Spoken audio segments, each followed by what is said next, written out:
In this series, I'm going to be building a genuine options income portfolio, and I'm going to be doing this live and transparent on these videos.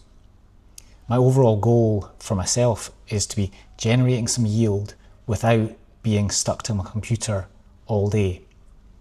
So the trade I'm going to be making today is going to be selling a cash secured put on Ford. This isn't so much about trying to predict markets, it's more about me trying to get paid to buy stocks that I want to own already.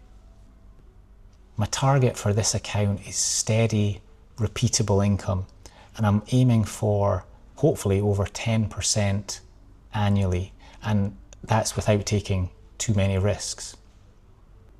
And that means I'm going to have to be systematic about what I do, only writing options for stocks that I actually want to hold.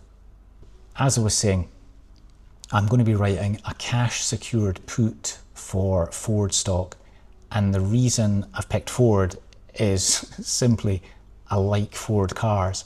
I'm happy if I hold Ford stock. The company pays out a dividend roughly in sort of 4% range, so that's a nice benefit as well. The stock price isn't super volatile, so I don't feel like I'm really speculating too much here, and I think it's going to be possible to generate just a little bit of income by buying and selling options on Ford. So I'm essentially comfortable owning Ford stock. I could just buy Ford stock today, and the price at the moment is about $13.65, and that just gives me instant price exposure to Ford stock. But instead of doing that, what I'm going to be doing is selling a cash secured put at a strike price of $13, and that means I can generate some instant yield for doing that. And I only actually buy the stock if the price, when my option expires, of the Ford stock is below the $13 strike price. And the amount of money that I'll get paid today will be about $17. So not a huge amount of money, but it's something that if I do this repeatedly, I'll be able to generate yield on this stock. It's kind of like me having my own little insurance company, and someone else is paying me for downside protection on the Ford stock. So if the price of Ford just sort of carries on where it is and doesn't drop, I just collect like an insurance premium. However, if the price does drop, that's when I have to step in, or if it drops below the $13, that's the price that I'm agreeing to buy the stock at. So if the stock falls below that price when the option expires, or by the time the option expires, I have to step in and buy the stock at that price. And the reason I like this sort of system is that, unlike a regular insurance company where kind of anyone can buy insurance, I'm only going to be writing insurance policies or options on stocks that I genuinely would be happy owning. The platform that I'm going to be using today is Tastytrade. So just looking at the UI, we can see that we're looking at the Ford stock, and then this is a list of all the different expiry dates of the options that I can write. So I'm going to be looking about a month out. So this one here, March the 27th is the expiry date. So that's 31 days away. And if I just click in here, we get a list of all the call options on the left side, and then the put options on the right hand side. So I've been talking about $13. This is the price that I would like to buy the Ford stock at. And if I sell an option to do that, so that's the cash secured put, I'm going to get paid 17 cents per share, and an options contract is for 100 shares, so that'll be $17. Now there's a little bit of trading fees to pay, but I'm just going to work things out as if I get the full $17. So to put this trade on, I just click, and this tells me a little bit more about the trade that I'm putting on. So I'm selling one contract. The March the 7th is the expiry date, 31 days away, 13 is the strike price, P means it's a put option that I'm writing, and STO is sell to open. So that's what I'm doing, I'm selling this option. And that looks okay to me. Now what I need, so when I'm saying this is a cash secured put, this means I have to have $1,300 in my account to sort of cover the purchase of these shares if I have to buy them. So that looks okay. My profit is going to be $17. Max loss, this looks a little bit scary, but I'm not particularly worried about minus 1,283. What this means is if the Ford stock goes to zero after I've purchased it, that is how much I would lose. But I'm pretty confident that Ford isn't going to go to zero, so I'm okay with that. And then I just click review and send.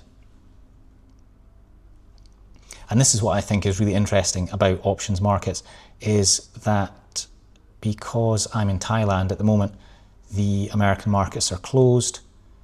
So I can submit the order, but it's not going to actually go through until the market opens. So we'll just hit submit. And then it's showing a little symbol here that this one will execute when the market opens. Once I actually sell this option, there's 3 possible scenarios. The first one is that the price of the stock is above $13 at the moment, and it just stays above $13. And that means that the option will expire worthless because no one's going to want to make me buy stock from them at $13 if they could sell it just on the market for $13.50, for example. And what that means is that I get to keep the $17 premium. The next scenario would be that the stock does drop below $13 and then I have to buy the shares that I've agreed to buy, and it'll be 100 shares at a price of $13 minus, and obviously I've already been paid $17, so like the effective price of these shares wouldn't be 1,300, it would be like 1,300 minus 17, so 1,283. Both of these scenarios are okay.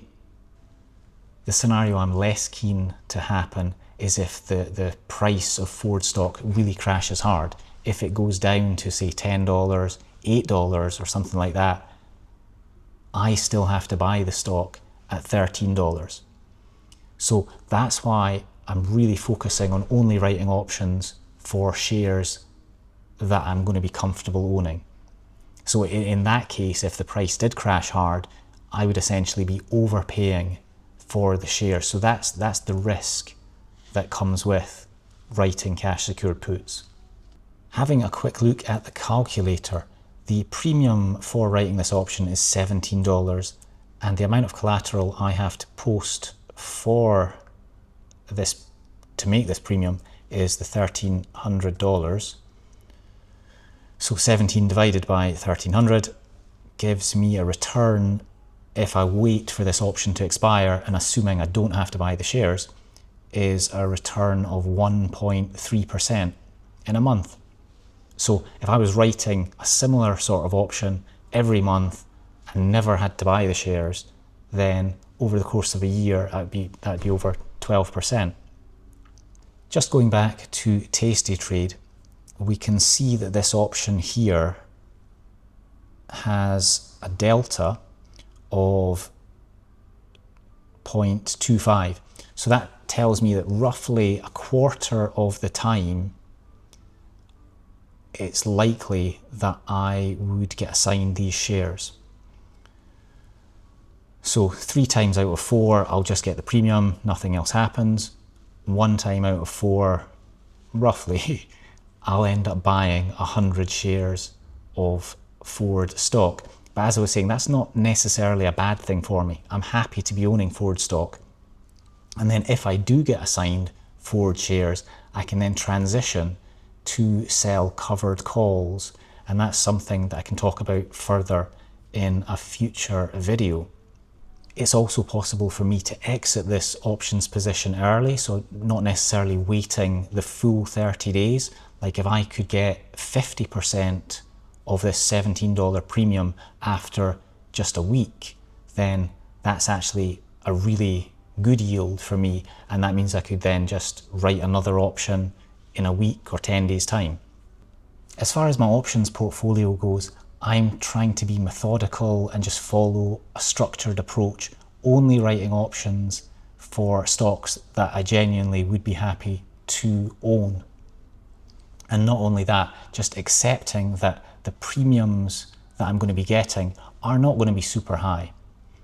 It is possible to write options contracts where the premiums are much larger, but that means possibly taking on more risk, possibly writing options contracts for more volatile stocks, for stocks that I may not necessarily want to hold. So when it comes to risk, I've got some other investments that are more risk on. What I'm trying to do here with my options is focus on consistency, focus on steady growth, and sticking with stocks. And I've said this before, but just to repeat the point, I'm only writing options in stocks that I would genuinely be happy to hold. So if you're beginning an options journey or want to just follow along with what I'm doing and watch how this portfolio develops, hopefully I'll see you again. Cheers.